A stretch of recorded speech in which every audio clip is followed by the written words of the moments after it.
यहाँ पे क्या इंग्लिश ग्रामर है ना जी। आप लोगों को सेंटेंस पढ़ाए थे, सेंटेंस का डेफिनेशन क्या होता है, स्ट्रक्चर इसका, या सब्जेक्ट आप प्लस क्या होता है वर्ब, आप प्लस क्या होता है आपको फुल स्टॉप या क्वेश्चन मार्क एक्सक्लेमेशन मार्क होता है ना जी। तो ये तीन चीज, अब इसी में बहुत सारे पार्ट है, आप लोग जानवे करते हैं। वर्ब दो प्रकार के, एक्टिंग वर्ब, हेल्पिंग वर्ब, और ऑब्जेक्ट, डायरेक्ट, इनडायरेक्ट, कॉम्प्लीमेंट तीन प्रकार के, एडवर्ब, एडजेक्टिव और जितने भी नाउन थे, समझ गए ना जी। हाँ, एडजेक्टिव और एडवर्ब और नाउन तीन कॉम्प्लीमेंट था ना।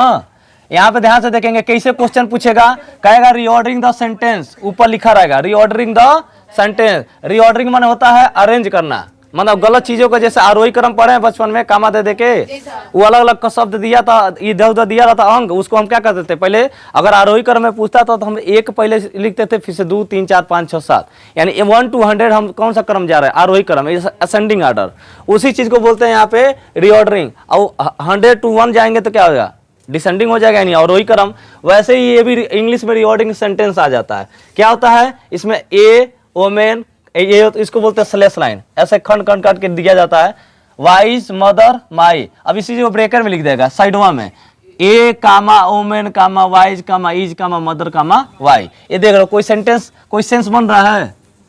Sentence is a group of word which makes a complete sense, इसी को बोलते हैं सेंटेंस, समझ गए ना जी। तो ये हमारा कोई कंप्लीट सेंस नहीं कर रहा है, कोई सेंस बता रहा है, a women why is mother my, कोई कंप्लीट सेंस बता रहा है, कुछ नहीं बता। इसलिए हम इसको क्या करेंगे, सही करेंगे। तो सही करेंगे तो सबसे पहले अपना काम नंबरिंग में करिए, कि सबसे पहले क्या आता है, सब्जेक्ट। पहला देखो, पहला क्या आ जाएगा, इसमें माई है, पहला पे ये हो जाएगा, उसके बाद दूसरा पे ये हो जाएगा, माई मदर इज, थर्ड हो गया वाई, फोर्थ, उसके बाद क्या है, सॉरी फोर्थ नहीं, ये नहीं जी, 1 2 3 4, 4 पे कौन है, ए। अब 5 में कौन है जी, वाइज, और 6 पे कौन है, वुमेन। जब ऐसे आप लोग क्या करें, नंबरिंग दे देंगे ना, तो आपको सीधे पता चल जाएगा कौन पहले लिखना है। यानी पहला पे क्या लिखना है, माई, दूसरा पे क्या लिखना है, माई मदर। ये पूरा सब्जेक्ट हो गया, बोलो जी। और उसके बाद क्या आता है, इज।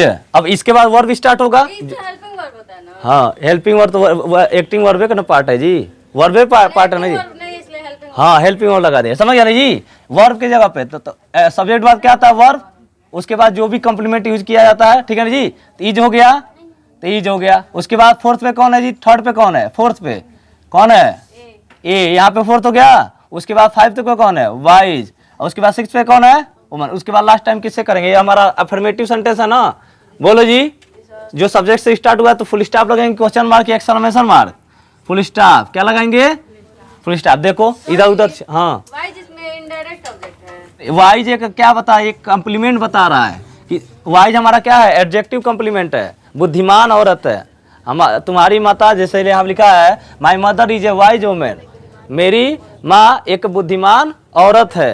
तो बताओ बुद्धिमान औरत यानी क्या बता रहा है, एडजेक्टिव, विशेषता बता रहा है, किसकी, तुम्हारी माँ की, समझ रहा हो ना। तो हमारा क्या हो जाएगा, ये कॉम्प्लीमेंट, टोटली कॉम्प्लीमेंट में चला जाएगा, क्योंकि वाइज वुमेन यानी कि बताते हैं, नाउन कॉम्प्लीमेंट बताए थे, नाउन कॉम्प्लीमेंट जानते हो, नर्स हो गया, डॉक्टर हो गया, इंजीनियर हो गया, नाउन कॉम्प्लीमेंट है। You are an engineer, an engineer जो लगा, इंजीनियर लगा, तो वो एक कॉम्प्लीमेंट हो गया। कौन प्रकार का कॉम्प्लीमेंट है, नाउन कॉम्प्लीमेंट है, कि तुम क्या हो, इंजीनियर हो, कॉम्प्लीमेंट दिया जा रहा है, समझ गए ना जी, सराहना किया जा रहा है।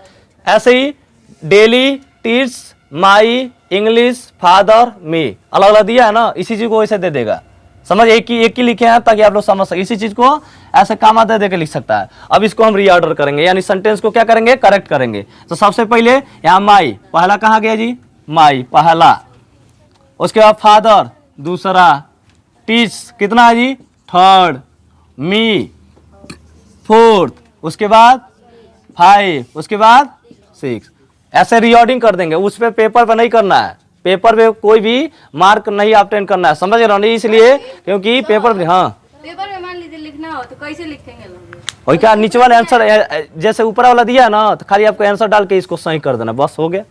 पेपर का हाँ कुछ नहीं लिखना है, देखना मान लो आ गया reordering the sentence, second question है रीऑर्डरिंग द सेंटेंस, तो क्वेश्चन नंबर 2 का आंसर, उसको आंसर लिख दे, रीऑर्डरिंग द सेंटेंस लिख दीजिए, आंसर पहले लिख, हाँ पहला आंसर लिख के लिख दिया, वो जान जाएगा कि रीऑर्डरिंग, आपने सेंटेंस को क्या कर दिया, रीऑर्डर कर दिया, समझ गया ना जी। क्वेश्चन नहीं लिखना आप लोग को, खाली उसका आंसर क्वेश्चन नंबर 1 का ए वाला, ठीक है ना जी।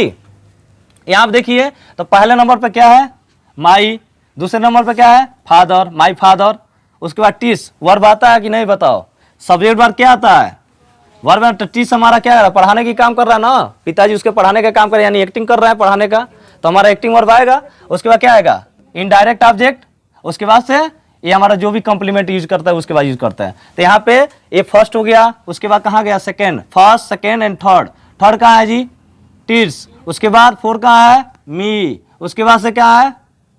कहाँ गया? 5 इंग्लिश। उसके बाद डेली। डेली, टुडे, यस्टरडे हमेशा लास्ट में लगता है। जानते ही नहीं, कोई इंग्लिश का पैराग्राफ पढ़ेंगे तो आपका बहुत सारा ग्रामर का पोर्शन आपको समझ में आने लगे, लेकिन इंग्लिश का किताब पढ़वे नहीं करोगे जाके। अब तो इंग्लिश इतना इजी दे दिया है, उसी को ट्रांसलेट करके दे दिया इंग्लिश में, हिंदी को कन्वर्ट इनटू इंग्लिश में दे दिया, हिंदी में दे दिया है। पूरा पैराग्राफ को पढ़िए और समझिए। लेकिन पहले हम लोग जो पढ़ते थे तो आपको क्या होता था? सेंटेंस पूरा बुक में छाप देता था, उसमें कोई हिंदी का मतलब नहीं बताता था। लेकिन एक पैराग्राफ यहाँ पे लिखने के बाद उसका हिंदी का एक पैराग्राफ बना रहा है। अब तो और इजी हो गया, समझ रही है? अब तो समझ सकते हैं आप इंग्लिश का सेंटेंस पढ़ के कि कौन चीज का वर्ड दिया है, सेंस उसका क्या बन रहा है, सब चीज समझ सकते हैं। समझ गया ना जी? उसके बाद यहाँ पे लिखा है ऑनेस्टली डज सी वर्क हर। अलग अलग दिया है, कोई सेंस निकल रहा है? कोई सेंस निकल रहा है जी? सेंटेंस का पहला शब्द क्या होता है? पहले आना चाहिए क्या? सब्जेक्ट। और कौन मुड़िया नीचे में? किसी से भी आगे निकलना आप लोग, समझ रहे हो जी? If you want to be a successful student, you have work to harder than other student. इसका कहने का मतलब क्या है? अगर आप दुनिया को सफल छात्र बनना चाहते हैं तो दूसरे छात्र से अधिक मेहनत करिए, तभी आपका परसेंटेज निकल पाएगा, अदरवाइज नहीं निकल पाएगा। समझ रहे हो ना? जो दूसरा छात्र पढ़ रहा है उससे ज्यादा मेहनत कर पाएंगे तभी। दुनिया में बहुत बड़े इंटेलिजेंट और क्यूरियस बच्चे बैठे हुए हैं, समझ रहे हो? लेकिन वो भी एक जगह गलती कर देते हैं, समझ रहे हो जी? एक स्टूडेंट हमारे पास आया, बतेबे किए थे आप लोग से कि सर वो डिमोटिवेट हो गया दूसरों को देख के। आप जाएंगे क्लास में बैठेंगे तो आपसे बहुत खतरनाक लड़के मिलेंगे, आप उनको देख के डिमोटिवेट हो जाते हैं। अरे यार हम तो इससे बहुत कमजोर है। नहीं बाबू, वो कमजोर कभी कभी कहता है ना, घोड़ा तेज चलता है ना तो गड्ढा गिर जाए तो सामने देख रहा है, नीचे नहीं देखता है, क्योंकि उसका विजन जो था सामने देखना था। समझ रहा हो ना जी? और उसने नीचे नहीं दिखा और नीचे कोनो गड्ढा डाल दिया तो क्या हो जाएगा? गिर जाएगा, पक्का गिरेगा। और गिरेगा ना तो जिस वेग से गिर रहा था उसी वेग से वो गिरेगा ना तो मुंह पूरा फोड़ लेगा, उसी वेग से उसका ग्रोफो गिर जाएगा। इसीलिए आप क्यूरियस स्टूडेंट बनिए, दूसरों को देख के डिमोटिवेट ना होइए, सीखिए लेकिन डिमोटिवेट ना होइए। आप उससे सीखिए कि कैसे इतना कर ले रहा है, समझ रहे हो ना? आप उससे सीखिए कि ऐसा क्यों कर ले रहा है, हम क्यों नहीं कर रहे हैं। लेकिन ये आप उसके उल्टा सोचते हैं, इतना तेज हम का इतना कमजोर है। नहीं बाबू, ऐसा नहीं करना है। पिछले बार भी जो आपका टॉपर लड़का इस समय कोचिंग का था, वह आकर हमसे कहा सर जी एक लड़का है बहुत खतरनाक कैलकुलेशन करता है। तो हम उससे बात एक बोले, बाबू वो दुनिया में बहुत खतरनाक कैलकुलेशन स्टूडेंट मिलेंगे आपको, लेकिन एग्जाम में वही लड़का बीट कर पाएगा जो टाइम को कवर पाता है, उस टाइम में टाइम कैलकुलेशन को बढ़िया से मैनेज कर पाता है। बहुत बढ़िया स्टूडेंट उस टाइम को मैनेज नहीं कर पाते हैं, वो गिर जाते हैं। एक क्वेश्चन फंसा ना तो भैया पूरा दिमाग खराब हो जाएगा। तो हर एक स्टूडेंट गलती कर सकता है, कोई जरूरी है कि गलती नहीं करेगा। एक जगह फंस गया ना, तेज की खासियत होती है, जब एक जगह फंस गया ना तो उसका दिमाग तो पहले ही तेज है, लगेगा उसी में दिमाग लगाने, ताकि इधर टाइम खत्म। और जो क्यूरियस बच्चा होता है वो हर एक पलवा पे सोचेगा कहाँ कहीं गलती नहीं कर रहे हैं, वो सोचबो करेगा, सोल्यूशन वो करेगा कि यहाँ कहीं गलती नहीं कर रहे हैं, ऐसे ऐसे करते रहेगा और उसका सोल्यूशन जल्दी से हो जाएगा। ठीक है जी? अब वो आया, देखो उससे बेहतर नंबर पा गया, बस उसको एक को डोज दिए। तो इसीलिए किसी को देख के क्या करना है? घबराना नहीं है। समझ रहा हो ना? कोई आपसे कितना हो ज्ञानी है, घबराना नहीं है। बड़न ज्ञानी एग्जाम में ध्वस्त हो जाते हैं, मैथ में ध्वस्त हो जाते हैं। समझ रहे हो ना? कोई लड़का 23 नंबर पाया इसका मतलब कमजोर नहीं है, वो टाइम को कवर नहीं कर पाया, टाइम को समझ नहीं पाया, कहीं फंस गया था। समझ रहे हो ना? इसी हमारे कोचिंग में बहुत सारे 23 नंबर पाए मैथ में, वो मैथ में कमजोर नहीं थे, कहीं फंसे और गड़बड़ कर दिए। हाँ वही चीज है, बहुत सारे बच्चों को हम रिजल्ट खोल के देखें तो वो कमजोर नहीं थे, वो कहीं न कहीं मिस्टेक कर दिए, इस वजह से उन लोग का नंबर क्या हुआ? कम हो गया। समझ रहे हो ना? ये सब चीज है। दूसरा चीज में इंग्लिश डेली, ये तो हो गया ना। उसको ऑनेस्टली डज सी वर्क हर, यहाँ पे देखो तो क्या इसमें सी हमारा क्या है? फर्स्ट बोलो, सी डज, डज हमारा क्या है? हेल्पिंग वर्ब है ना, जो यूज करते हैं डू या डज। तो ये वर्ब हो गया, सब्जेक्ट डज। उसके बाद क्या आता है? ऑब्जेक्ट, यानी इनडायरेक्ट ऑब्जेक्ट है हर। सी का क्या हुआ? इसके बाद जो भी आएगा कॉम्प्लीमेंट रहेगा, बताएगा ना जी, चाहे अदर वर्ड रहेगा। आपको यहाँ तक मच होना चाहिए। क्या हुआ? सी डज हर वर्क ऑनेस्टली, वो अपना काम ईमानदारी से करती है। समझ रहे हो ना जी? वो अपना काम ईमानदारी से करती है। तो इसी को सही कर दिया हमने, रीऑर्डिंग कर दी है। लास्ट टाइम में फुल स्टॉप। अब पहला अल्फ़ाबेट आपको कैपिटल लिखना कंपलसरी है, नहीं लिखेंगे इसमें कोई भी देखिए सब स्मॉल में दिया रहेगा। जैसे यहाँ पे कभी कैपिटल दे देगा, कभी कभी दे देता है, कभी कभी जो सब्जेक्ट रहता है उसको कैपिटल बनाता है, तभी तो समझ जाइए कि वो भैया वे कहीं सब्जेक्ट हो गए, क्योंकि सब्जेक्ट का पहला जो अल्फ़ाबेट क्या होना चाहिए, कैपिटल होना चाहिए। तो ये जो कैपिटल होना चाहिए, उसके बाद सारा स्मॉल होना चाहिए, और देन उसके बाद लास्ट टाइम में क्या होना चाहिए, फुल स्टॉप।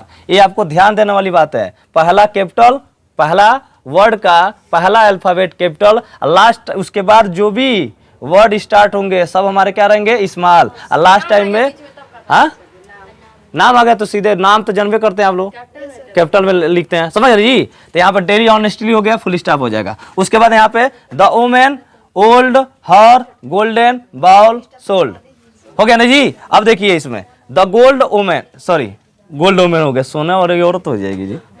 हाँ द ओल्ड वुमेन हो गया, सोल्ड। देखो द ओल्ड वुमेन टोटल हमारा क्या हो गया, टोटल हमारा क्या हो गया जी, सब्जेक्ट।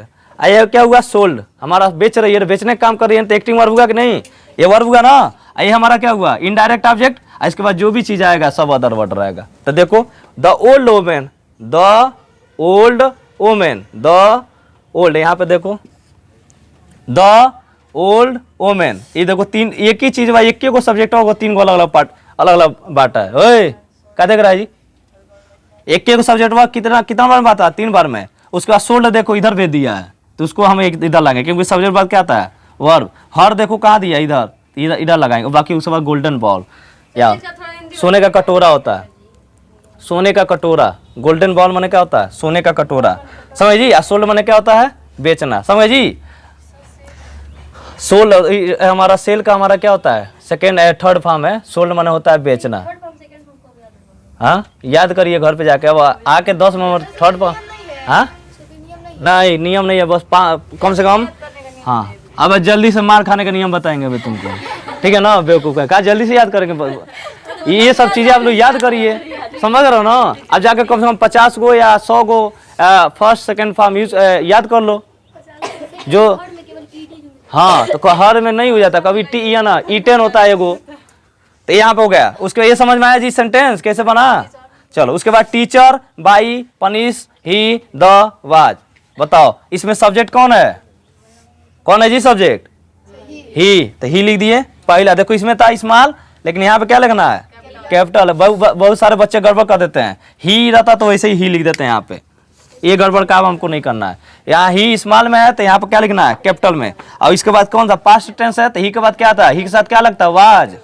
तो वाज हो गया। उसके बाद पनिश्ड, मेन वर्ब का क्या लगता है, थर्ड फॉर्म वाज के साथ, तो पनिश्ड हो गया। बाय द टीचर, हाँ वाज के साथ वाज लगता है, थर्ड फॉर्म होता है। जब पनिश लगा है ना, पनिश्ड, ये हमारा क्या है, पास्ट टेंस है ना। हाँ बाय द हमारा टीचर के द्वारा, क्या होता है, टीचर के द्वारा। बाय द टीचर बने क्या होता है, by the doctor, reference by teacher, by punished, he the was. ये समझ में आया, ही हमारा सब्जेक्ट है, was punished by the teacher, teacher के द्वारा हमें पनिश किया गया था, समझ गया ना जी। उसके बाद यहाँ पे honestly the policy is best ऐसे दिया। Very very most important question है according to UP board. English में बहुत सारा क्वेश्चन पूछ देता है। हाँ honesty the policy is best, समझ गया, ऐसे दे देगा। तो इसको कैसे बनाएंगे, ऑनेस्टी द बेस्ट पॉलिसी, ईमानदारी एक अच्छी नीति है, समझ गए जी। तो यहाँ पे ऑनेस्टी आएगा, ये हमारा subject, is the best policy. 2016 में पूछा था, कभी भी बहुत इंपॉर्टेंट ही थेथर क्वेश्चन है, समझ जी, यही डाल देता है, समझ गया ना। तो ऑनेस्टी द बेस्ट पॉलिसी हो गया, समझ गया ना जी। तो लिख लोगे ना, याद, ये तो सीधे याद हो जाएगा, ऑनेस्टी द बेस्ट पॉलिसी, समझ गया ना। उसके बाद से father writes my a letter me to, देख रहे हो ना, कोई सेंस कंप्लीट निकल रहा है नहीं, तो इसको हम रीऑर्डर करेंगे। यानी सबसे माई फादर बाद क्या होगा, प्रेजेंट इंडेफिनिट टेंस है, राइट में यस है, ये जुड़ा है। ए लेटर, आई टू इन्फिनिटिव बताया था ना, इन्फिनिटिव टू जब लगता है वो हमारा इन्फिनिटिव टू का काम करता है। ऑब्जेक्ट के पहले जब कभी लगता है, लिखवाए थे इन्फिनिटिव टू का यूज, मी ऑब्जेक्ट के पहले लगता है, समझे जी। तो यहाँ पे हो गया माई फादर राइट से लिखवाए थे, ध्यान से देखो उसमें, चलो। तो माई फादर यहाँ तक समझ आए, माई फादर देखो, माई फादर, तो माई फादर का मेरे पिता writes a letter to me, समझे जी। तो यहाँ पे हो जाएगा लेटर माने क्या होता है पत्र लिखना, और टू माने क्या हो मुझे, राइट माने क्या होता है लिखना, समझ रहे जी। ये बना लोगे कि नहीं आ जाएगा तो चलो। उसका इज द राउंड अर्थ, ये भी बहुत ही थिएटर क्वेश्चन है, very very important, very very most important question. Is the round earth, is the round अर्थ, ऐसा सेंस से नहीं निकल रहा है, इसको कैसे लिखेंगे, द अर्थ इज राउंड, पृथ्वी गोल है, पृथ्वी क्या है गोल है, तो द अर्थ इज राउंड, ये नहीं लिखना है इज द राउंड अर्थ, क्या पृथ्वी गोल है, ऐसे नहीं हो सकता है, तो पृथ्वी जन्मे करते हैं गोल है, समझ जी। इसलिए कंप्लीट सेंस कैसे बनेगा, द अर्थ इज राउंड। देखो यहाँ पे हमने भी गलती कर दिया, फुल स्टॉप नहीं लगाया, और आप लोगों ने हमें बताया भी नहीं, बेवकूफ हो, पूरा दुनिया हमारे पीछे पड़ी है, तुम लोग भी पीछे पड़ दो गलती ढूंढने के लिए। हाँ यहाँ पे क्या है फुल स्टॉप लगाना है, ठीक है ना जी, लगा लियो तब ठीक है। तो समझ गया ना, द अर्थ इज राउंड, पृथ्वी क्या है राउंड माने क्या होता है गोल, राउंड माने क्या होता है गोल, ठीक। उसके बाद हाँ अरे वो गोल राउंड माने गोल होता है, होता घूम राउंड होता तभी तो घूमता है, राउंड माने घूमना है, लेकिन यहाँ पे सेंस क्या निकलेगा, पृथ्वी क्या है गोल है, समझ गए ना जी। हाँ राउंड माने गोल भी होता है, समझ गए, राउंड ऐसे ऐसे होता है ना, तो इसे कंप्लीट सेंस बन जाता है भैया कि गोले होगा, ठीक है ना। Work do your, work do your, कौन सेंस नहीं निकल रहा है, डू योर वर्क, ठीक है जी, डू योर वर्क, है नहीं जी, डू योर वर्क, आपको पता चल जाएगा, 3 गो के अलावा कौन मिल जाता हमारा नाम बदलवा दीजिएगा, ठीक है जी, नाम बदलवा के हमारा एसपी कोचिंग क्लास से भाई पंकज सर लिख दीजिएगा वहाँ पे, ठीक है ना जी। बताओ कोई भी सेंटेंस हो नहीं मिलेगा, ऐसे ही मिलवे करेगा, 3 गो सेंटेंस है, नहीं तो फुल स्टॉप रहेगा, नहीं तो एक्सक्लेमेशन मार्क रहेगा, नहीं तो क्या रहेगा क्वेश्चन मार्क रहेगा, समझ गया ना जी। I am sure you understand that what I am saying you, समझ गया ना जी। हाँ? मैं एकदम भली बात ही संपूर्ण हूँ कि आप लोग हमारी बातों को समझ गए होंगे। हाँ आप बोलिए, घर में बोलिए, क्या करिए, शीशा के सामने बोलिए, एक 10 लाइन का पोयम याद करिए, डायरेक्ट उसको बोल के बोलते रहिए बस।